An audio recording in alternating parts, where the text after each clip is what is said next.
Is it that we're going to discuss as we go through this unbearably long intro? That Almost as long as Okami's intro. Oh, right. We were going to discuss in the land of high, Oh, well, I'm a sure we boy who try and catch up now. A boy who, after battling evil and saving Hyrule, well, Tales from the Crypt. Done do with you the actually? battles he once waged across time, he died. What we were going to talk about is that we live on the Air Croissant radio this already like 4 years ago. 4 years ago, and basically Yeah, we this was back when Let's Plays were completely different. Let's Plays were in this volatile chemical state where they could just become anything, and they weren't in the beautiful, harmonious, perfect state that they're in now, where all content is seamlessly perfect and all commentary is just, basically what happened was we went from a transition period where all like Let's Plays as we knew them were dying into the point where they're just dead now. but they weren't dead yet. Exactly. So we still had standards. And in this case, our standards were like, you can't just record a game that everyone records, which is stupid because at that time it was like Nintendo 64 games that were super popular. Now it's like whatever game's popular that's current. But whatever before, just came out. correct, yeah, no, and before it was like the classics. Those were the ones that were like, everyone records this shit. It'll be like just so lame for us to just add another Let's Play. And just, we had no idea how fucking stupid that mentality was. Well, it doesn't matter. Perfection that we're headed into. Well, we couldn't have known they would get as bad as they became. True, yeah. I mean, I expected them to die, but I still had like hope that they would be good. But no, now neither of us even care. So here, Skull Kid, which is a character I like. I remember us having differing opinions on him, I don't really like him. I mean, I think it's interesting that one of the like just kind of write-off characters of Ocarina of Time ends up being the main antagonist. He's a different character with that mask, and he's honestly a different character altogether. Yeah, I mean, yeah. It's not a villain that's traditional. It's not your Ganon. Your Gallon. It's not your Gallon. Your gallant knight, Sir Ganon. I mean, here he is just like, this is all. It's like a fucking Saturday morning cartoon, like, Link's Ocarina. Let's see if he can get it back. I remember thinking it was like really crazy that Link's just unconscious on the ground. Like, yeah, like Link is so easily defeated, and this is the first thing you see of him in this adventure. And it's not. And he pops some aspirin. He pops some Adderall. Oh, look at his face. He is not in the mood for games. I got you. Well, What do you think? I'll just hide behind my back. Uh-oh. What is he holding on to? It was crazy to me because it was like, this was like an action sequence in a Zelda game that was like really extended. And it was all in the intro, and it wasn't like some flashback or anything. I thought it was weird that you're young Link, but then I forgot at the end of the game of Ocarina of Time, you're turned back into young Link. But wouldn't all this completely alter the future if he goes off and does this when he never did that before?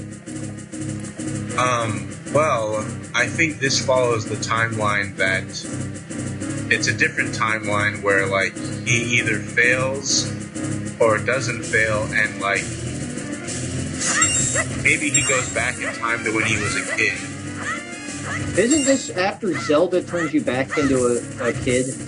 Because she does that at the end of Ocarina of Time. But this is a sequel, isn't it? Yeah, so therefore, like, this is the timeline where you succeed, actually, now that I remember it. Go back to it, you have your whole life to lead, and you end up in the land of Termina somehow. Yeah, but that was always weird to me, because if he goes and does this, then he never stopped Ganon. The olden days of backdrop. But yet, he could still theoretically go back, because he's a kid when he finishes this game. Well, he has the Ocarina of Time. He can do whatever he wants. That's right, bitches. Because I do want to mention, like, while this game is clearly outdated with its graphics and severely needs an update, I don't know when they're going to do that, but it doesn't. They already did that. Not bad. It actually, like, it still completely retains its original charm. I like this area. You only see it at the very beginning, but I like this weird, like, whimsical woods area. I think that's what it's called, the whimsical woods. See, this area, I think this part is cool. It's a very interesting, like, secluded, you know, games don't often render areas that are, like, not going to be reused. Oh, it's not that fantastic, but, you know, after we... Back in the day, it wasn't bad. Right. And it was a fun sequence, especially with those new jumps, which prove how much of an acrobat he is. I mean, surely, with that sort of coordination, Link would never possibly trip up or fall in this sort of way. Oh, no. Oh, wow, I did the dedicated wham thing. He just runs right off.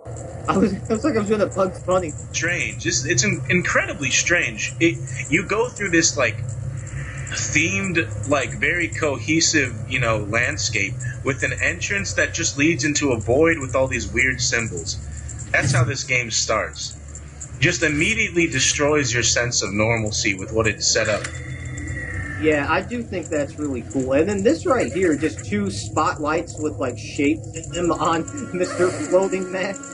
Like childlike stars and, like, triangles that you'd expect on, like, a pattern for kids' toys or, like, a Joker or something.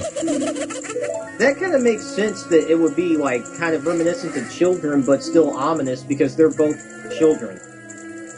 Dude, when I was a kid, there was, like, nothing worse that he could have done other than take this guy's horse.